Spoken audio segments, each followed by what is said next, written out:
Mukunda jewellers first ever factory outlet లో నక్షి Mela October 25th నుంచి 2 November వరకు ఎలాంటి నక్షి ఆర్నమెంట్స్ పైన ఫ్లాట్ 9.99% VA మాత్రమే. ఈ ఆఫర్ అన్ని బ్రాంచెస్ కి వర్తిస్తుంది. నవంబర్ గ్రాండ్ గా మొదలవుతుంది అనుకుంటే మొదటి రోజే మాస్ జాతరతో తుస్మనిపించాడు రవితేజ. దీంతో గత 2 నెలల్లో వచ్చిన జోష్ కాస్త ఆవిరైపోయే పరిస్థితి. మరి ఈ వారమైనా వచ్చే సినిమాలు మాస్ జాతరని మర్చిస్తాయా?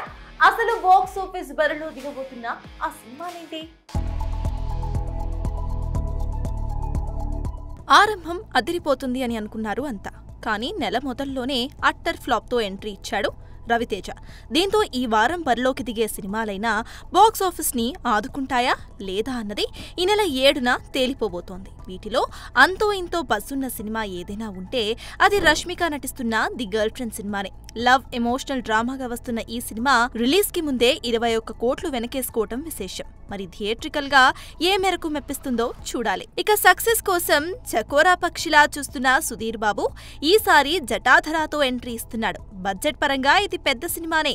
ట్రైలర్ విజువల్స్ బాగానే ఉన్నా ఎందుకో సినిమాకి బయట పెద్దగా బజ్జే లేదు. మరి భారీ అంచనాలు పెట్టుకున్న ఈ సినిమా సుధీర్ కి సక్సెస్ ఇస్తుందో లేదో చూడాలి. రాక్షసంతో క్రేజ్ కొట్టేసిన విష్ణు విశాల్ ఈసారి ఆర్యంతో వస్తున్నాడు. ఇప్పటికే వస్తానని వెనక్కి వెళ్లిన ఈ సినిమా హైప్ అంతంత మాత్రమే ఉన్నట్టుగా కనిపిస్తోంది. ఇక ఇదే రోజు Thiruveer the greatest pre wedding షోతో ఎంటర్టైన్ చేయబోతూ ఉండటంతో ఆడియన్స్ ఏమాత్రం సపోర్ట్ చేస్తారో కూడా చూడాలి. ట్రైలర్ కాస్త ఇంట్రెస్టింగ్ గా ఉన్న ఓపెనింగ్స్ కి అది సరిపోతుందా అంటే అనుమానమే. చూడాలి మరి ఈ 7న వచ్చే ఈ 4 సినిమాల్లో ఏది ఇండస్ట్రీకి బూస్టప్ ఇస్తుందో.